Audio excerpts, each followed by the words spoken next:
Olá, boa noite pessoal. Estamos de volta com mais uma live aqui no nosso perfil do Crefito 7. Hoje uma live internacional.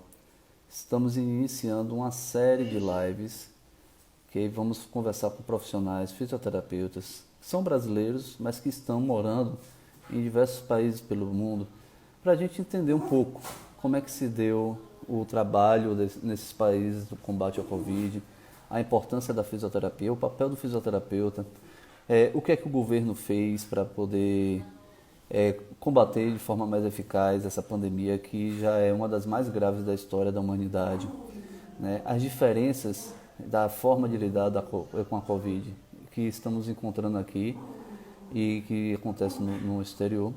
E vamos conversar hoje com o Fabrício Rocha, que eu já vi que já entrou aqui, vou fazer o convite para ele participar da nossa conversa.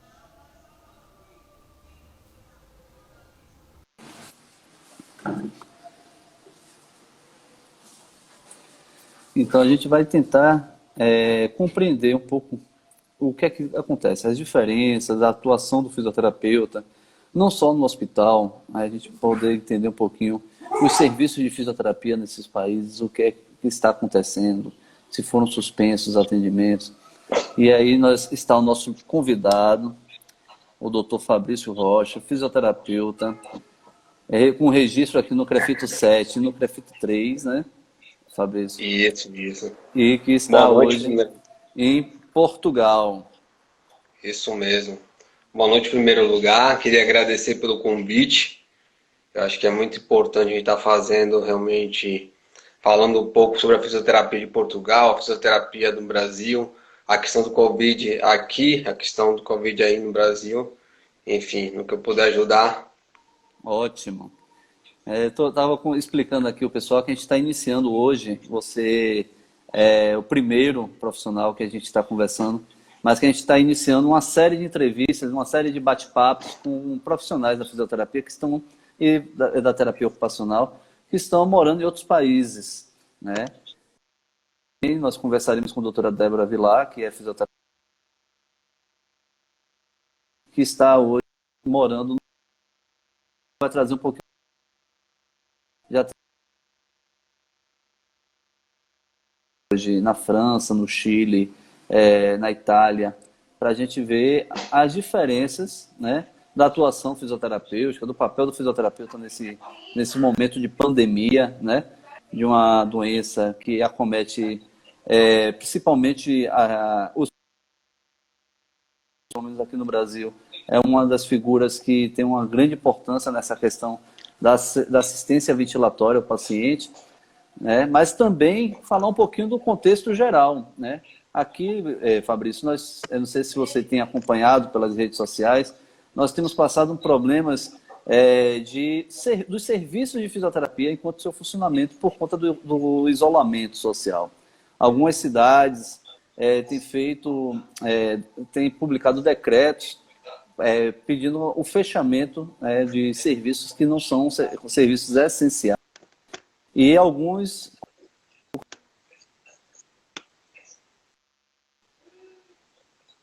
né, que é o fechamento mais vigoroso. Então, inclusive os serviços de saúde no lockdown, os únicos que podem continuar são os serviços de urgência e emergência. Então, a gente tem uma série de implicações, né, na atuação do fisioterapeuta, os fisioterapeutas que têm os seus serviços, suas clínicas, que fazem atendimento em consultório ou atendimentos domiciliares, estão tendo realmente uma quantidade de atendimentos reduzidas e tem um impacto financeiro. Então a gente pode começar, Fabrício, primeiro lhe conceder a palavra, agradecer pela disponibilidade de estar aqui hoje conversando com a gente. Você é um cara que sempre demonstrou uma proatividade, uma disponibilidade muito grande, eu agradeço por isso. E eu gostaria de primeiro cumprimentá-lo e dar a palavra inicial para que você possa saudar aí os nossos colegas que estão nos assistindo. Obrigado, Gustavo. Assim, hoje eu vejo muita notícia do Brasil. Eu assisto hoje a CNN, Band News, Globo News e a Rede Record também. Eu vejo pela internet. Enfim, eu procuro sempre estar a entender sobre o que está acontecendo e nunca numa única fonte. É o que eu sempre, às vezes, para comentar com algumas pessoas, eu falo que se você quer saber a verdade, busque em várias fontes. E aí você cria seu pensamento crítico das coisas. Então, hoje o papel da fisioterapia é importantíssimo, não só no Brasil, mas no mundo todo.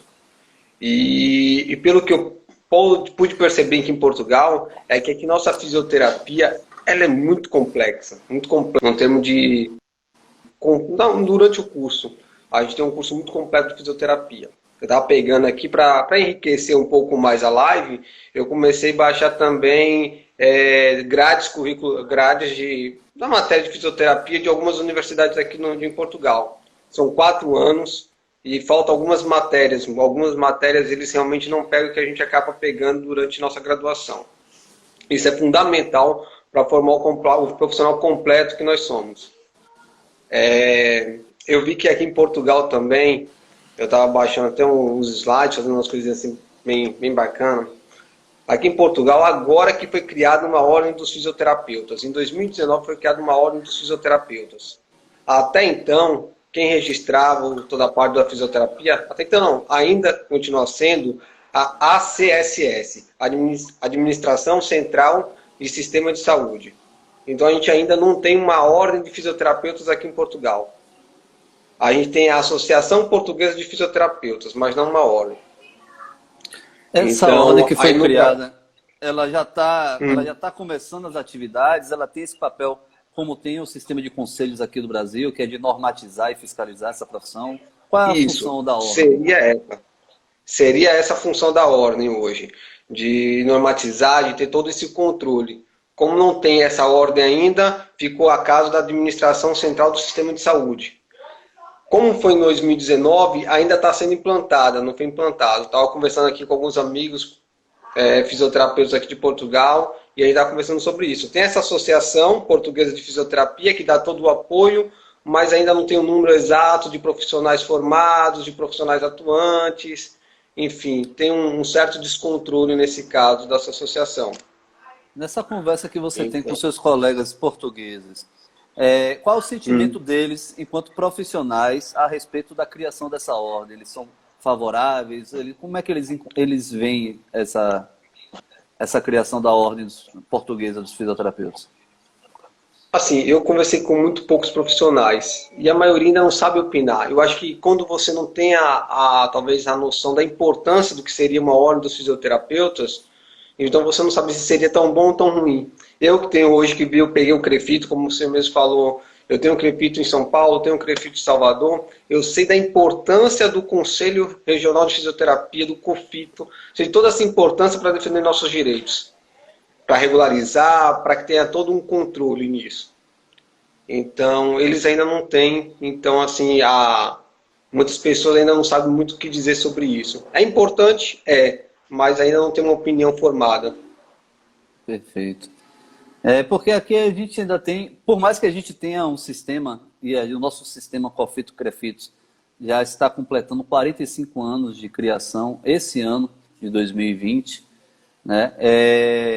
Ainda existe muita dúvida para alguns profissionais quanto ao papel, né, do Conselho.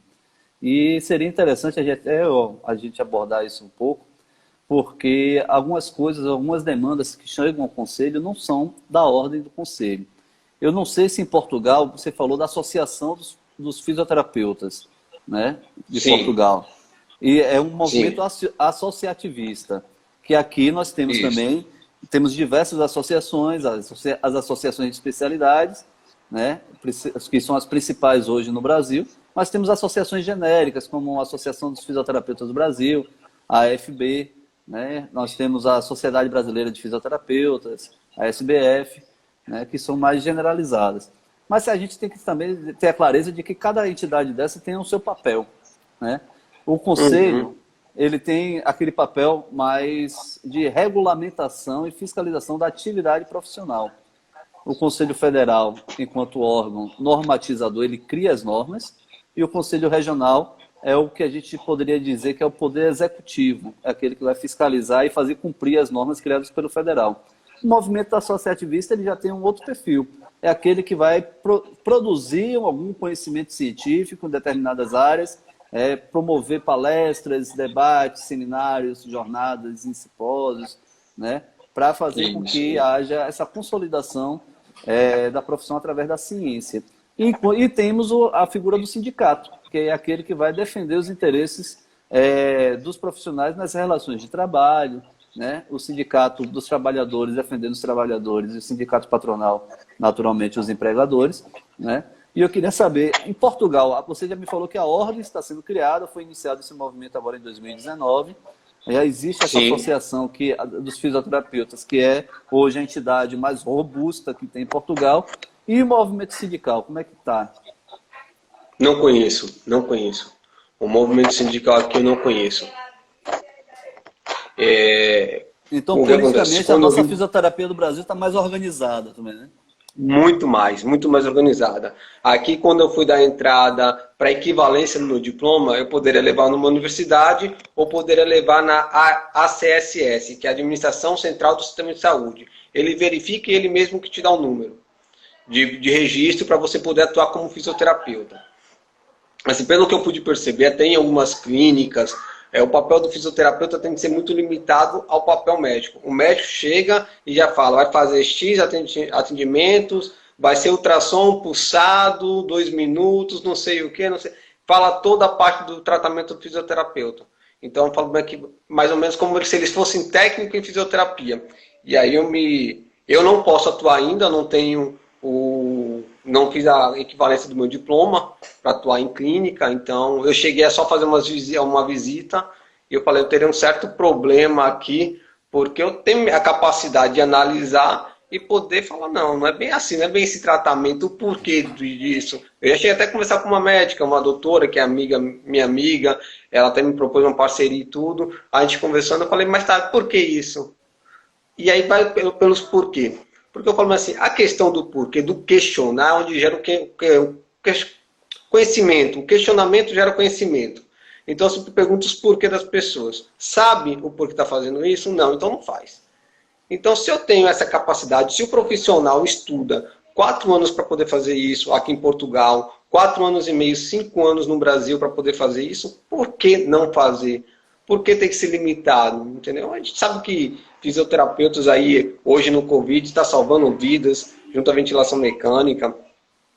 Apesar que eu acho que a nossa fisioterapia ainda pode ser muito mais preventiva, e eu sempre debato isso, com todo mundo que eu converso, eu falo, olha, eu queria ver a fisioterapia mais preventiva, prevenção primária, na prevenção primária, para evitar a doença. E eu sei que a gente pode fazer um trabalho desse. Não precisa deixar uma pessoa doente, com um problema respiratório, para a gente poder tratar. A gente pode evitar. E aí ainda está um grande debate, principalmente com as pessoas de Secretaria de Saúde, com vereadores, toda vez que eu converso, eu falo essa questão. Ontem eu vi a live com o Tito e achei interessante o trabalho dele, incluindo o fisioterapeuta, também já na assistência primária. E isso para mim é muito importante. Isso é uma luta da fisioterapia que já vem há algum tempo, né? A princípio, a gente lutou muito para entrar na alta complexidade. E hoje, como você já falou, a gente também falou ontem na live com o Tito, hoje já não se concebe a ideia de ter uma unidade de terapia intensiva se não tiver o fisioterapeuta e plantonista. Hoje a ventilação mecânica ela é uma responsabilidade que o fisioterapeuta assume e vem assumindo há anos dentro da terapia intensiva. E eu me atrevo a dizer, até porque eu sou da área, sou da terapia intensiva, me atrevo a dizer que hoje não existe uma categoria profissional que consiga ventilar melhor um paciente do que o fisioterapeuta. Pode ventilar igual, mas melhor não ventila. Até por toda a bagagem que a gente vem criando. Hoje nós temos no Brasil uma das maiores associações de especialidades da fisioterapia e terapia intensiva, respiratória e cardiovascular, que é a Sobrafi. Ela é a maior da América Latina, uma das maiores da América, do continente americano. E é aqui do Brasil, a gente tem que valorizar isso. E a fisioterapia já é uma das profissões que mais produz ciência no mundo, né? A fisioterapia respiratória, dentro da fisioterapia, também tem um lugar de destaque. Então, a gente precisa realmente agora abrir os caminhos para isso que você estava falando, que é a inserção do fisioterapeuta na atenção básica. Né? Na atenção básica, ainda é uma coisa meio que, assim, já temos excelentes profissionais. Eu vou lhe dizer que nossa Câmara Técnica de Fisioterapia ou de atenção básica do CREFIT 7, tem profissionais que são referência, né? Posso citar aqui o Dr. Anderson, que é um fisioterapeuta que sabe, o que eu tenho de dúvida de atenção básica, eu sempre recorro a ele, e dentre outros colaboradores, mas assim, a gente ainda tem essas pessoas que têm essa capacidade grande, mas isso é muito pouco difundida ainda de uma forma a abranger mais profissionais, né? Hoje a gente ainda percebe alguns profissionais da fisioterapia, quando entram para a atenção básica, querer fazer da atenção básica, querer fazer de um PSF ambulatório. E não é essa a proposta da atenção básica, né? Isso. Então, como é que está isso aí em Portugal? Essa inserção do fisioterapeuta nessa atenção básica, ela existe, não existe? Porque o que você me colocou até então, parece que o fisioterapeuta tem um papel muito mais técnico do que de autossuficiência, né? Isso, na clínica. O que acontece aqui, eu tava fazendo até um trabalho para ver número de UTI aqui em Portugal, número de UTI no Brasil, fazendo todo o trabalho de levantamento, né?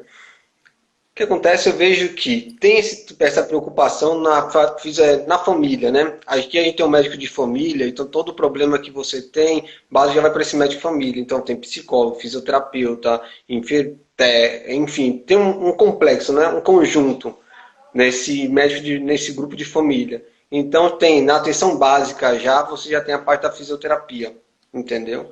Mas na clínica a fisioterapia não é muito valorizada ainda. Quer dizer, a fisioterapia em Portugal ainda não é muito valorizada, pelo que eu pude perceber. Mas tem sempre esse trabalho de tratar a prevenção, não só doenças, mas trabalhar bem na prevenção.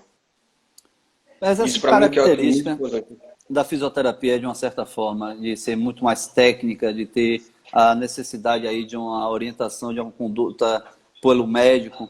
Como é que isso interfere, Fabrício, na questão por exemplo, do fisioterapeuta colocar um serviço de fisioterapia dele, ele vai, por conta dessa característica, será que ele tem a necessidade de ter como sócio um médico? Ou ele tem a capacidade de ter um serviço só dele? Como é que está essa questão aí em Portugal? Tem que ter uma associação médica. Pelo que me falaram aqui, quando eu precisei em montar uma clínica de fisioterapia, você tem que ter um médico responsável.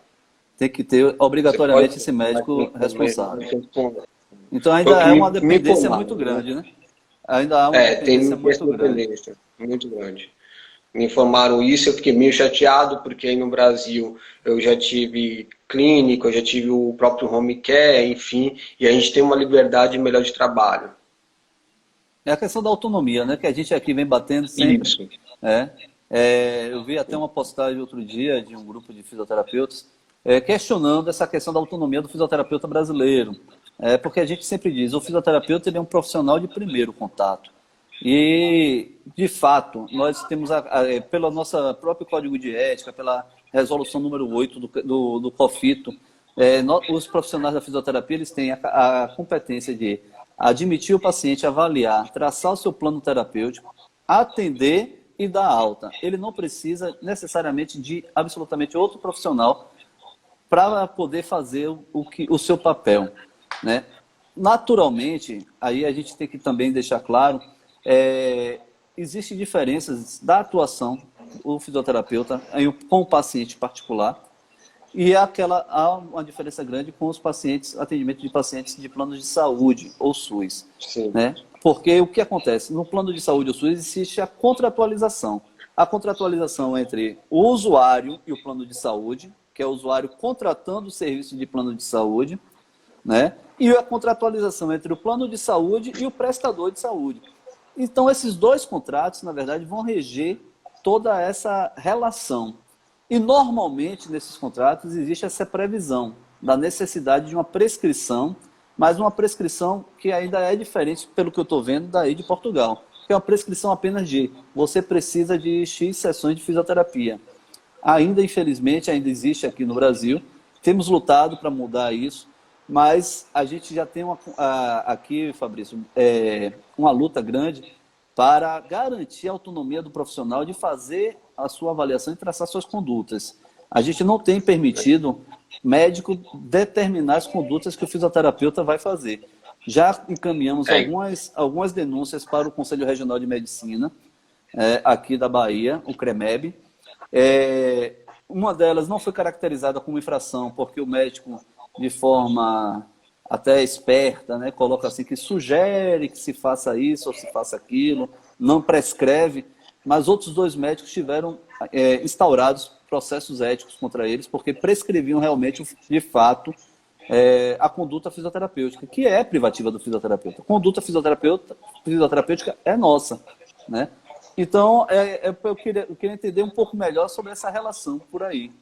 E deixar só Falando um rapidinho, pouco só um do Brasil. minutinho, deixar um abraço aqui forte para o Lucas Cacau aqui, ó, fisioterapeuta lá de Sergipe, uma referência da fisioterapia da Sobrafi lá do estado. Um abraço, Lucas. Então, Gustavo, é a questão quando a gente fala da fisioterapia, da quantidade de sessões já pré-estabelecidas, ó, paciente 10 atendimentos. Pelo menos no home care, o que eu vejo é que eles aceitam muito bem a prorrogação, pelo menos no que eu tive contato, a prorrogação das sessões quando bem justificada. O que acontece também, às vezes, é na justificativa que alguns profissionais, não agravando a todo, isso é fato, alguns profissionais ainda falham na justificativa da continuidade do tratamento. Quando vai fazer no relatório, do primeiro relatório até o último relatório, todos iguais. Paciente, frequência cardíaca, frequência respiratória. Então, às vezes, o paciente. Aí eu mesmo questiono: se o paciente não está melhorando, por que não reduz o número de atendimentos? Precisa manter? Precisa aumentar? Então, às vezes, vem muito numa justificativa. Não estou dizendo que isso acontece em todos os lados, com todos os planos, mas é que eu vejo um pouco no home care isso, às vezes falta a justificativa, o profissional lembrar que o atendimento é importante, mas o que ele coloca no papel é tão importante quanto ele realiza. E eu vejo isso ainda uma falha nos fisioterapeutas e minha. Eu também sou assim. Às vezes tenho uma certa dificuldade, para não dizer às vezes uma preguiça, porque home care, você atende vários pacientes por dia, eu sei que é uma correria, e vai mandar relatório, vai mandar evolução diária, e a mesma evolução, e se eu pudesse pegar para você mostrar, primeiro dia até o último dia do mês, faz a mesma coisa, o plano de saúde olha aquilo, fala, não, vamos cortar a fisioterapia dessa pessoa. Acontece muito disso também. Aqui em Portugal, eu não sei, eu sei que eles contribuem, mesmo para público. Eu tenho um atendimento público, mas quero fazer fisioterapia, eu contribuo com uma parte do meu dinheiro. A não ser que eu não tenha condições nenhuma de pagar. Mas se eu tiver condições, eu estou utilizando hoje o sistema público de saúde aqui em Portugal. Se eu tiver condições, eu tenho que pagar. Eu pago uma parte e o governo paga outra parte. Mas uma parte tem que sair do meu bolso para poder fazer esse pagamento. Então, aí quem vai dizer realmente a quantidade de sessões é o fisioterapeuta. É o médico, perdão, é o médico. Mas eu acho que o fisioterapeuta, ele tem essa capacidade, e ele tem que se impor com essa capacidade, mostrar que ele tem essa capacidade, chegar e falar, não, olha, esse paciente precisa fazer X atendimentos, ou 3 vezes na semana, ou 5 vezes na semana, por tempo indeterminado, porque a doença dele é progressiva, porque ele está reduzindo a capacidade cardiorrespiratória, isso, isso e isso. Mas o paciente precisa de 5 vezes na semana. Frequência cardíaca ok, frequência respiratória ok, ausculta pulmonar ok. Não, então calma aí, por que 5 vezes na semana? Aí já não justifica. Isso dá uns certos problemas, né? Não gerando, não agravando a todos, mas acontece ainda. E eu lembro que há muito tempo atrás, eu era a favor da fisioterapia e da terapia ocupacional EAD. Um erro. Um erro que hoje em dia eu tenho a capacidade de chegar para você e falar, é um erro. Porque a gente, 4 anos e meio, numa faculdade, a gente ainda tem alguns profissionais com essa dificuldade. Imagine no curso EAD. Imagine agora no Covid você sendo aspirado por uma pessoa que fez EAD. Você ter o ventilador trabalhando com a ventilação, porque não é só ventilar. Ah, o fisioterapeuta ventila? Não, meu amigo. O fisioterapeuta trabalha com o seu pulmão. Ele usa o ventilador para trabalhar seu pulmão, para te tirar do oxigênio, para te tirar da oxigenoterapia, para tirar da dependência. A gente não é só ficar monitorando ali e falar, ok, a gente não é só um técnico, a gente olha, a gente observa o paciente, a gente faz exercício junto com a ventilação mecânica para tirar o paciente dali. Porque ventilar por ventilar, o técnico que programou o equipamento poderia ir lá, o equipamento ventila. Não, a gente faz exercícios. A gente às vezes mexe no padrão do equipamento para expandir mais o pulmão quando a gente está ali, para ver se tem uma resposta positiva no paciente, para ver se a gente consegue diminuir o nível de oxigênio, porque a gente sabe que o oxigênio é dependente. Então a gente faz milagres com esses pacientes. Alguns ainda reconhecem, outros ainda não. Mas a maioria que vê um trabalho bom de um profissional de fisioterapia, reconhece e sabe que a gente salva vidas. Então, hoje, eu deixo aqui, sou altamente contra curso de fisioterapia e terapia ocupacional EAD. Ok, concordo que não temos terapia ocupacional na Bahia, mas um erro não justifica o outro. Vamos ter que lutar para ter esse curso de terapia ocupacional na Bahia, mas a gente não pode utilizar essa falta para colocar um curso EAD, porque a necessidade de um paciente que está lidando com vida fazer um curso presencial é de alta importância. Não é um técnico em elétrica, que é perigoso também, mas, enfim, não é um curso que você pode fazer EAD. A fisioterapia é muito importante e é nessa hora que a gente vê a importância. Então, eu queria aproveitar esse espaço, porque uma vez eu falei, para ter terapia ocupacional EAD, porque a gente não encontra terapeuta ocupacional para trabalhar. Mas não pode ser assim, não. A gente tem que corrigir o erro fazendo certo, e não errando mais ainda e tendo profissionais desqualificados. Eu queria até te parabenizar por reconhecer, né, que estava errado e hoje tem esse posicionamento. A gente teve, inclusive, um debate na época, né, Fabrício?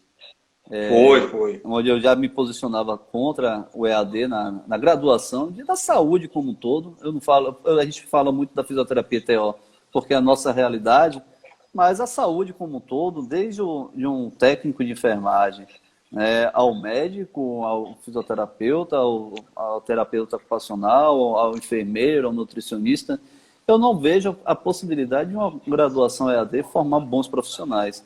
Então, gostaria de parabenizar você pelo seu reconhecimento, né?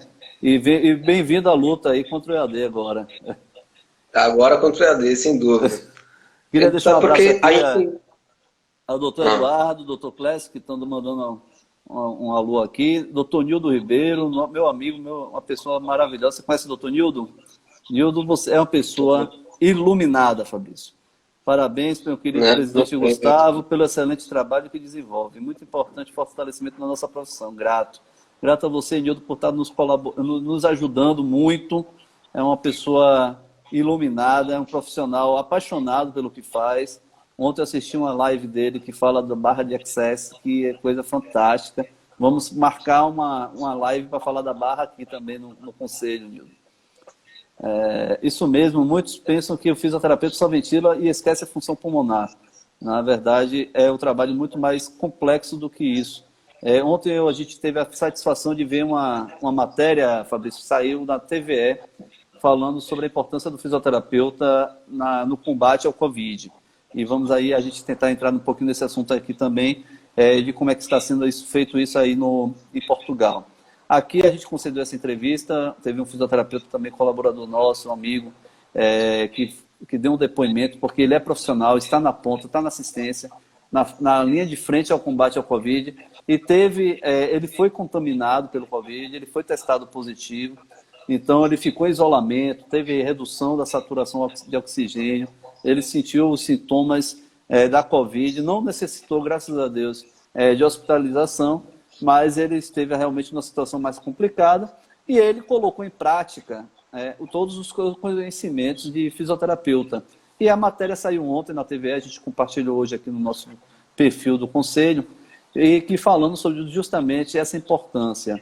E naquele momento eu disse para a repórter que o fisioterapeuta na terapia intensiva ele não é apenas o fisioterapeuta pulmão. Ele não só liga e desliga o aparelho ou coloca lá, ajusta os parâmetros. A gente tem um trabalho muito mais minucioso quando se refere à ventilação mecânica. Como eu disse, toda a bagagem que a fisioterapia traz de ventilação mecânica nos possibilita fazer uma avaliação mais minuciosa e ter algumas condutas mais assertivas. Mas, para além disso, a gente também tem a necessidade da mobilização precoce, né?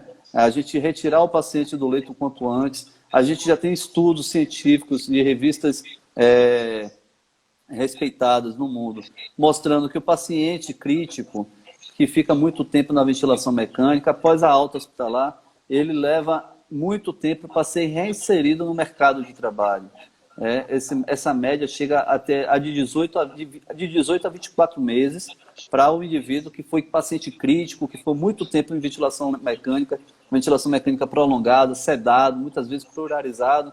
Ele leva até 24 meses para ser reinserido no mercado de trabalho nas suas atividades normais. Isso traz um prejuízo muito grande para a sociedade, porque aumenta o custo do SUS, aumenta o custo da Previdência Social, reduz a produção de riqueza, porque esse indivíduo não está produzindo, reduz a arrecadação do Estado, porque quando ele não produz, ele não arrecada tributos, e tem um impacto grande na sociedade. E aí a gente traz esse discurso, esse debate para a nossa realidade hoje de pandemia. Aqui no Brasil, o presidente ele vem defendendo um isolamento vertical, enquanto os especialistas vêm defendendo o isolamento social horizontal. A diferença grande é do que o vertical isola somente os grupos de risco e as outras pessoas ficam livres, vamos assim botar muitas aspas, para poder continuar suas atividades diárias, enquanto o isolamento horizontal é o isolamento mais radical, onde todos ficam em quarentena, na tentativa de diminuir essa disseminação. Eu li que Portugal, dentro da Europa, foi considerado, chamavam-se de um milagre português, porque dentre dos países da Europa é aquele que sofreu menos com a Covid-19. Quais foram as condutas adotadas, Fabrício, aí pelo governo para tentar barrar essa disseminação? Gustavo, logo de início ainda pensei que Portugal demorou para fechar algumas fronteiras, principalmente com a Espanha, porque a fronteira com a Espanha, realmente quando fechou a fronteira, a Espanha já estava num estado um pouco mais crítico. E hoje, Portugal não teve um pico muito grande de número de casos, de número de mortes. O que aconteceu? Logo naquele exato momento, a gente foi retificado só os serviços essenciais, supermercados, as pessoas teve que ficar em casa, o trabalho realmente fechou, restaurante já não poderia fazer mais nada no restaurante, só entregas, o restaurante só poderia abrir para entregas, e teve cidades aqui, municípios como Ovar, isso foi a questão de Ovar, que ele teve um cordão sanitário, quer dizer, fechou a cidade porque estava tendo muito casos dentro da cidade. Então, Ovar, na primeira semana, teve 40 casos para cada 100 testados, 100 pessoas testadas. Depois do cordão sanitário que houve na cidade de Ovar, deu 20 infectados para cada 100 testados. Isso é fato. O que o presidente do Brasil fala, o que outras pessoas falam, é criação. Dados não mostram isso. Aí ele pegou a questão, se eu não me engano, que foi da Suécia e da Argentina. E aí, se você ainda para fazer uma análise, na Argentina teve 7,9 mortes por cada milhão de habitantes. Em Portugal, 8 mortes para cada milhão de habitantes. No Brasil, 70. E na Suécia, que ele estava usando como exemplo, 358. Uma coisa que aí eu chego e eu parei de debater, principalmente no Facebook, quando pessoas dogmáticas que acreditam naquilo, que levam aquilo numa crença e não quer ver a realidade, não adianta apresentar fatos. Porque para ela existe cura. Porque para ela isso é coisa contra o governo, não precisa fechar, pode voltar ao trabalho. Eu até acredito sim, Gustavo, que como Portugal hoje já voltou ao trabalho. Os restaurantes abriram, estão abertos, minha esposa voltou a trabalhar, eu voltei a fazer algumas coisas, sair com o uso da máscara. Mas por quê? Porque houve um controle no começo. No Brasil, no começo, não houve um controle. Foi um tal de feche e abre, está liberado, não está liberado, e acabou que não foi feito nem uma quarentena, ficou liberado para o trabalho continuar. Então acabou, prejudicou a economia, prejudicou a saúde. Então hoje a gente não tem um controle e tem uma economia quebrada. Porque não falaram os governadores dos estados, o governo federal não conseguiu chegar e falar a mesma linguagem, falar fecha tudo, fecha a fronteira. Eu lembro que o Rio de Janeiro queria fazer esse cordão, fechar o Rio de Janeiro para que não pudesse... O Rio de Janeiro está com a saúde pública mal há tempos. Não é o Covid agora também que piorou a situação do Rio. Já era ruim. Quer dizer, piorou, mas já era ruim. Já era um fato. Nesse exato momento, o que deveria ter acontecido é: vamos fechar, vamos tentar reduzir o número de casos e vamos trabalhar, pensar para sim, depois fazer um isolamento vertical, ver como vai ficar. Mas no momento da crise, fechava tudo. Para mim, fechava tudo. Fechava a fronteira, fechava tudo, isolava. Quem está em São Paulo não pode ir para o Rio, quem está no Rio não pode sair para outro lugar. Por quê? Contamina. Eu lembro que tinha gente saindo de São Paulo e indo para a Bahia. Tem interior da Bahia, que eu tenho familiares, que eu posso até citar o nome, Maracás, que eu ouvi falar que teve casos. E provavelmente foi de pessoas que vieram de fora para a cidade. Então, se nesse exato momento que começou o corona, começou essa crise, essa pandemia, tivesse realmente feito isso, hoje a gente poderia estar vivendo uma situação mais tranquila, que não é o caso. Então, algumas pessoas chegam e falam: mas tem a cloroquina, mas tem tal medicamento. Eu falo: tem vacina? Não. Então, para prevenir, é ficar em casa, é a quarentena. Quer prevenir? Fica em casa. Olha, fui aluno de Sérgio Meca, meus parabéns, excelente professor, vi ele aqui agora. Inclusive, ele estava reservando a mensagem dele para você agora. Eu tive a honra de ter excelentes professores, viu? Tatiana Maíta, Claxon Plácido. Eu tive excelentes professores, graças a Deus. Mas, enfim, voltando aqui, é mais ou menos isso que eu cito, entendeu, Gustavo? Eu acho que é falar a mesma língua, é você ter a economia não pode parar, não pode, isso é fato, todo mundo vai depender da economia. Mas se você não fizer um trabalho agora, a economia vai quebrar, porque o corona vai estar ali. E o que acontece? Se a gente pegar em questão de confiança, quem confia no Brasil hoje? Que tem um presidente que diz uma coisa, tem os governadores que dizem outra. Para um país crescer, precisa de confiança. Eu preciso olhar e falar: esse daqui é meu líder.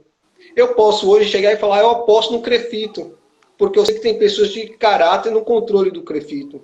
Pessoas que trabalham para o Crefito, independente, não para si, não para objetivos pessoais, mas para um objetivo comum, que é o bem do Conselho. Então, se nesse exato momento ele trabalhasse, a economia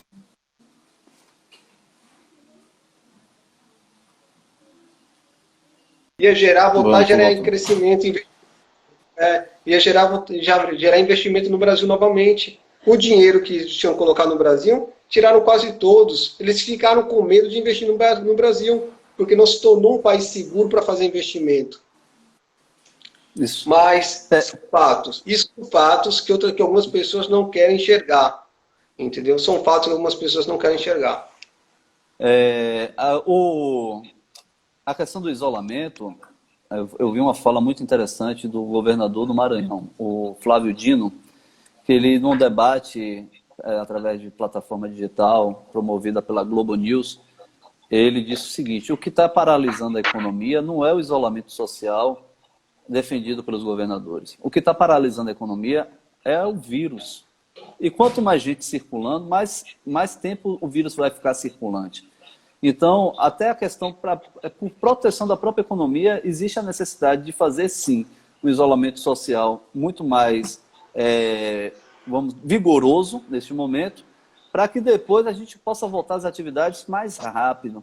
Mas a gente tem no Brasil 200 milhões de pessoas. Se a gente libera essa movimentação, é muita gente para ser contaminada, e a contaminação vai durar muito mais tempo, interferindo mais tempo na economia, prejudicando ainda mais a economia do Brasil.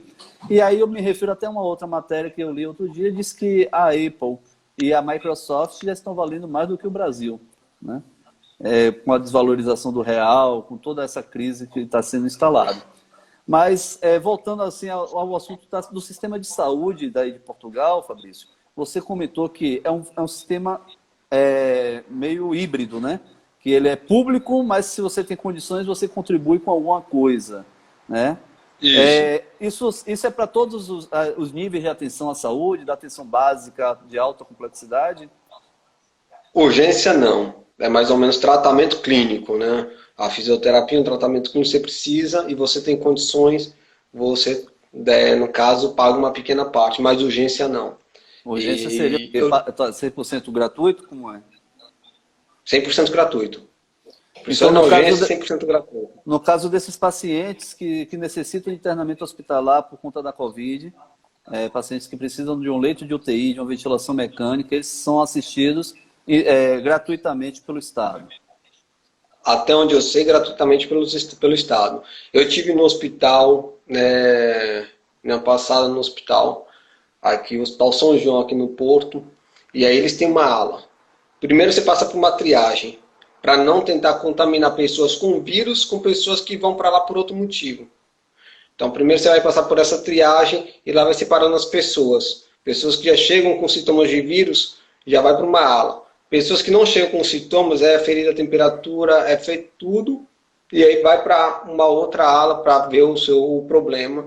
Mas até naquele exato momento, com as pessoas que eu tive conversando, 100% gratuito. Certo. É Deixa porque aqui um eu falei, abraço.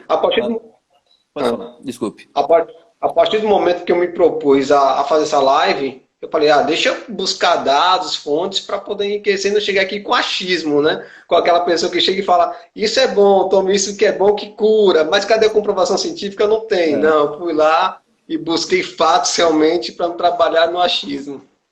Você me lembrou agora uma musiquinha que tem algumas pessoas têm cantado por aqui, viu? Que é a cloroquina, cloroquina, cloroquina de Jesus, né? E por aí vai. Né? Falando em achismo. Deixar um abraço aqui para o Lucas Moraes Rego, fisioterapeuta, conselheiro lá do CREFITO de Sergipe também, está aqui presente. Né? A Angélica Pires Rocha diz que, infelizmente, nem todas as pessoas, nem todos estão levando a sério, né, a pandemia. E aí eu quero te perguntar, assim, além desse sistema público de saúde para urgências e emergências, existe também a saúde suplementar, como é no Brasil? A gente tem um SUS e tem a saúde suplementar, que é através dos planos de saúde, da rede privada. Aí em Portugal também existe os dois sistemas, o público e o privado? Tem. Aqui eu tenho um plano de saúde também, então tem o público e o privado. O que acontece? O público, às vezes, para marcação de consulta, segundo as pessoas, demoram muito para fazer a marcação de consulta. O atendimento é de qualidade, mas demora muito. Então, a maioria faz o plano. Mas o plano de saúde aqui para hospital é 9 euros por mês. Para você ter a questão da urgência, né? Da internação. Aí vai de acordo, se precisar de clínica, de alguns atendimentos, aí vai tendo uma base, mas não é nada muito absurdo também não. A gente aqui está sofrendo agora com um problema, e essa semana aqui em Salvador e na Bahia, ela começou a ficar mais evidente, que é a falta de leitos de hospitais para atendimento da Covid. Saiu informação essa semana de que a rede filantrópica já estava com taxa de ocupação acima dos 95%. Alguns hospitais que estavam como referência, que estão, né, como referência para a Covid, já chegaram a 100% de ocupação. O governo do estado anunciou a abertura de novos leitos, foram abertos pelo governo do estado aqui em Salvador, mais 30 leitos de UTI, né, com ventilador mecânico, com toda a equipe formada. A prefeitura de Salvador também montou 2 hospitais de campanha, também houve aumento de leitos de UTI pela prefeitura de Salvador, né, e nisso a gente tem que dar a mão palmatória. Apesar de governador e prefeito estarem em lados opostos, os dois estão fazendo um belo trabalho nesse controle da pandemia. Muito corajosos, inclusive, quando vão para a frente das câmaras e dizem fique em casa, porque o apelo de alguns setores da sociedade é de que se volte ao trabalho e muitas vezes o agente público ele pode ficar sem querer comprar uma briga, né? E aí fica meio em cima do muro, e os dois não. Os dois, apesar de serem oposição um ao outro, eles estão adotando uma postura muito semelhante no combate à pandemia, e a gente tem que dar a mão à palmatória, os dois estão realmente de parabéns. Tá? E houve, Fabrício, em algum momento, esse problema da falta de leitos de UTI aí em Portugal? Não que eu saiba, e eu pensei que iria ter. Por quê? Eu fiz também um outro levantamento, e aqui em Portugal agora são 7,39 leitos para cada 100 mil habitantes. Que é pouco. A média na Europa é de 11,5. Aí eu peguei dados do IBGE no Brasil. São Paulo 19, Espírito Santo 20. Então o que acontece? A quantidade de leitos numa urgência é importante, mas você saber que você já tem um problema de quantidade de leitos e você evitar uma superlotação, que foi o que Portugal fez. Se Portugal não fechasse naquele exato momento, ficasse aberto ainda e viesse uma onda muito forte de Covid, teria que fazer como fizeram na Itália, na Espanha, e escolher para quem daria o ventilador. E isso aqui não houve porque teve um controle. Já diria aquela coisa, quando você sabe da sua limitação, é muito mais fácil tratar. Não seja pequeno e pense que você é grande. Seja pequeno e fale, eu sou pequeno e vou me resguardar por causa disso. Então, Portugal, nesse exato momento, viu que não tinha tantos ventiladores, viu que não tinha tanto UTI, se viesse um surto muito forte. Então, foi mais do que essencial a quarentena, fechar realmente as pessoas ficarem em casa. Agora está se liberando, e a gente sabe que pode vir uma segunda onda do código. Sim, a gente sabe, mas o que aconteceu? Portugal já se preparou, já fez aquisição de novos equipamentos, já conseguiu os EPIs, já conseguiu tudo para que se vier um segundo surto, ele ter e não ter tantos equipamentos, ter a UTI para a sua população. Entendeu? É mais ou menos o que faltou no Brasil. Quer dizer, não é que faltou no Brasil, como o senhor acabou de colocar aqui agora. O governador da Bahia, junto com o prefeito, tentou fazer, mas tem outras pessoas que, de vez de ajudar, começa a prejudicar, começa a sair de casa sem máscara, começa a fazer carreata na rua, e você me fala, meu Deus do céu, como é que está acontecendo? A gente está com um problema, as pessoas estão trabalhando para que você fique em casa, estão fazendo o possível, e as pessoas ficam cismando. Um colega meu veio falar, mas tem que pensar na economia. Aí eu cheguei e falei para ele, quando você abre uma empresa, o Sebrae manda você abrir com capital de giro para quantos meses sem dar lucro? 1 mês, 2 meses? Se eu não me engano, são 4 meses sem dar lucro. Então, em 2 meses, se você fechar, você fez alguma coisa errada. E nesse quesito, eu prefiro falar que você errou no seu cálculo matemático do que vou colocar a vida de outra pessoa em risco. É muito mais fácil você fechar porque você errou do que você querer abrir e gerar mortes. Entendeu? Isso acarretar no resultado de mortes. Depois de pessoas que vão morrer. Então, Gustavo, eu coloquei numa postagem atrás, há um tempo atrás, que a gente pagava 5 meses e meio só de impostos para o governo. Se ele cortar os impostos que a gente paga pela metade, eu posso ficar 2 meses e meio em casa, sem fazer nada. Não vai tirar R$1 do meu bolso, eu só vou deixar de pagar para ele. Tem meios. Tem meios e esses meios precisam ser conversados. Agora, se o governo federal, com o governo estadual, com os municipais, eles não se entendem, aí é um problema que quem paga é a gente. E aí eu não posso ficar de lado de A ou de lado de B. Eu tenho que ficar com o lado da verdade e da coerência. E a verdade é essa. Tem que ficar em casa. É verdade e coerência por quê? Porque os fatos mostram. Cidades que tiveram isso estão tendo uma baixa, uma redução. Isso é fato. Se você crê, tudo bem. Eu não vou mostrar fatos para quem tem crença. Agora, se você quiser ver a realidade, está aí, está expostas. Não tem para que dialogar. Boa Guimarães, ela cheguei atrasada, Fabrício. Os casos por aí estão bem controlados, as atividades estão retomando. Acho que você já comentou isso lá no início, né? Sim, já estava começando. A gente não tem academia aberta ainda, pelo que eu saiba, graças a Deus. O salão está aberto, mais uma pessoa por vez. O salão aqui estava fechado porque a gente não considerou o salão uma atividade essencial. É legal, tá arrumadinho, mas minha esposa deu um corte aqui no meu cabelo, ficou legal também. Não precisou ser uma atividade essencial aqui. O meu também foi um corte caseiro. Caseiro, né? Não é atividade... eu não considerei atividade essencial, então eu preferi fazer em casa mesmo. Dr. Clécio, ele pergunta aqui sobre a questão da exposição da fisioterapia na mídia.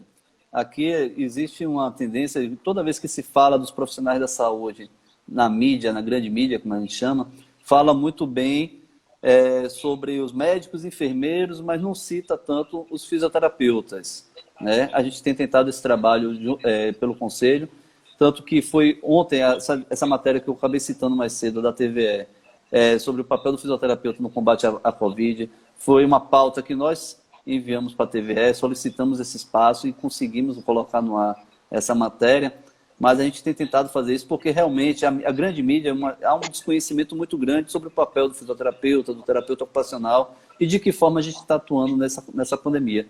Aí em Portugal existe esse reconhecimento? Como é que está essa questão do reconhecimento mesmo do papel do fisioterapeuta nesse processo? Na mídia não, Gustavo, eu não vejo. Eu vejo alguns canais de notícias aqui, SIC, Jornal de Notícias, mas eu não vejo também valorizando tanto o trabalho do fisioterapeuta. Eu acho que o fisioterapeuta é aquele que faz um grande trabalho, mas nem todo mundo dá a devida importância, né?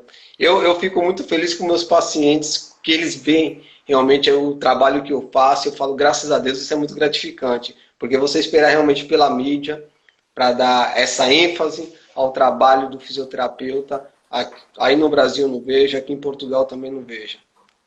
Minha família reconhece, meus pacientes reconhecem, mas a mídia não.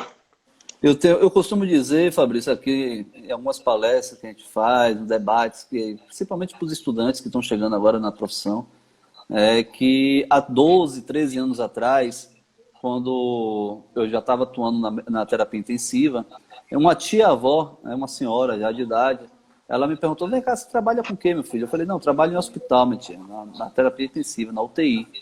E aí ela me perguntou o seguinte, você faz o que na UTI? Você faz massagem nos pacientes? Aí eu disse, eu faço massagem porque a massoterapia é uma técnica que o fisioterapeuta pode utilizar. Quando há necessidade, eu posso utilizar. Mas não é só isso. Aí eu fui explicar a ela que a questão da ventilação mecânica, da importância do fisioterapeuta para mobilização precoce, para retirada do leito, o que isso previne de complicações cardiovascular, de complicação respiratória, a própria perda de força muscular. Aí eu fui explicando a ela e ela compreendeu o papel. Mas a gente tem que fazer a sociedade entender de uma forma geral, né? A gente tem tentado fazer isso e realmente a gente tem uma dificuldade, até porque assim, nesse momento de pandemia é informações em cima de informações, cada hora é uma novidade, é um presidente que disse uma coisa, é o governador que disse outra, é a Organização Mundial de Saúde que traz outra informação. Então, para você achar uma pauta hoje na mídia, para a gente começar a falar da fisioterapia, é extremamente complicado, mas a gente tem tentado.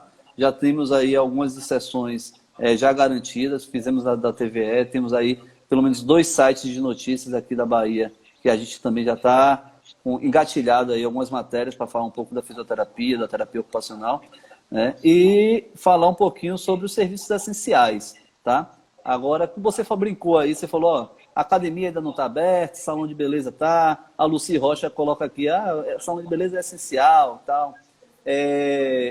Os serviços de fisioterapia de média complexidade, as clínicas, os ambulatórios, eles foram considerados essenciais pelo governo português? Eles puderam continuar atuando durante o processo de isolamento? Ou eles tiveram que fazer esse fechamento? Olha, a clínica de atendimento, eu não sei. Aí eu não vou saber lhe responder nesse quesito. Se as clínicas estavam abertas ou não nesse período. Eu sei que foram muitas coisas fechadas, enfim, logo de início. Eu só lembro do supermercado e hospital. Okay. É porque aqui... E clínica não. Pronto. Minha esposa já está dizendo aqui atrás que clínica não. Pô, clínica de atendimento não. Ela já está me dando essa força aqui agora. Então não foi considerado serviço essencial? Não. É porque foram feitos em etapas, né? A primeira etapa, só os serviços essenciais mesmo. E aí o salão fechado, clínicas fechadas, supermercado, hospitais, farmácias. Postos de gasolinas, enfim, coisas básicas assim. E depois teve uma segunda que liberou, mas com todo o cuidado. Então, foi já as clínicas, o salão, os salões de cabeleireiro, academia fechada, mas aí entra de uma pessoa, todo mundo de máscara, um ônibus é obrigatório estar de máscara. E aí teve na orla aqui de Matosinhos, no Porto, a polícia e um drone passando, orientando as pessoas a saírem, a não ficarem na orla, a não caminharem na orla. A orla foi totalmente fechada para as pessoas não fazerem caminhadas. Quer dizer, foi feito todo um trabalho realmente porque, por mais que o governo não tenha esse trabalho de conscientizar, a população também tem que ter aquela noção de não vou sair. Meu direito de ir e vir. Aí eu falei, seu direito de ir e vir coloca o direito do outro a um risco de saúde? Quer dizer, até onde vai ser o direito de ir? Você pode, tá aí, você pode colocar a vida de outra pessoa em perigo pelo seu direito de ir e vir? É meio contraditório nesse quesito, nesse ponto. Então, eu acho que o correto era ficar em casa naquele exato momento. Eu fiquei em casa, saía para ir ao supermercado sempre de máscara, sempre de luva, álcool no carro. Chegava em casa, eu passei 2020 lavando compra de supermercado. Porque você chegava, lavava a sacola, lavava a compra, guardava tudo. Mas é um cuidado que eu tenho que ter. Não só comigo, mas com minha esposa, com os meus vizinhos. A gente não sabe, a gente sabe que pode demorar até 15 dias para manifestar o vírus. Então, dentro de 15 dias, eu posso pensar que estou bem, estou passando o vírus para todo mundo. E isso é uma parte que eu diria egoísta da pessoa, né? Eu sou tão egoísta que eu não consigo pensar mais em ninguém. E hoje, que foi liberado, já a partir de segunda-feira, já foi liberada a terceira fase aqui em Portugal da quarentena, você já se vê muitas pessoas sem máscara na rua, sem fazer uso da máscara na rua, principalmente na orla. Agora Portugal está muito quente, chegou o verão aqui, está esquentando demais, então você vê muitas pessoas fazendo caminhada sem máscara, o que eu considero errado. Eu considero isso errado ainda. Eu acho que deveria ter esse controle porque é um risco. Então, nesse caso, as clínicas também não foram consideradas essenciais. Então, tiveram que também fechar e encerrar suas atividades temporariamente. Isso aqui tem acontecido. Nós temos aqui, até então, experiências de algum isolamento social mais brando, que isso foi colocado em prática. Aqui em Salvador, que eu posso dar uma testemunha porque eu vivo aqui, mas em algumas cidades do interior da mesma forma, que os serviços de saúde, de uma forma geral, incluindo clínicas, puderam manter as suas atividades, naturalmente, com aqueles devidos cuidados de fazer atendimentos individualizados, o cuidado excessivo, maior, com a questão da higienização dos ambientes, das roupas, dos equipamentos, evitar aglomerações, inclusive nas recepções. E teve o segundo momento, que aconteceu recente em Salvador, que alguns bairros da cidade foram decretados lockdown, que é o fechamento de tudo e só mantido realmente farmácias, unidades de saúde somente de urgência e emergência, tá? E basicamente isso. Então, até os serviços de saúde que não fossem de urgência e emergência tiveram que fechar por conta do lockdown. Então, a gente teve essas duas experiências até então. E a gente ainda está susceptível a acontecer essas experiências porque ainda temos uma curva crescente de casos. Essa semana, de um dia para o outro, a gente teve um crescimento de 2.000 casos na Bahia. Na Bahia. Não estou falando até nem de Brasil.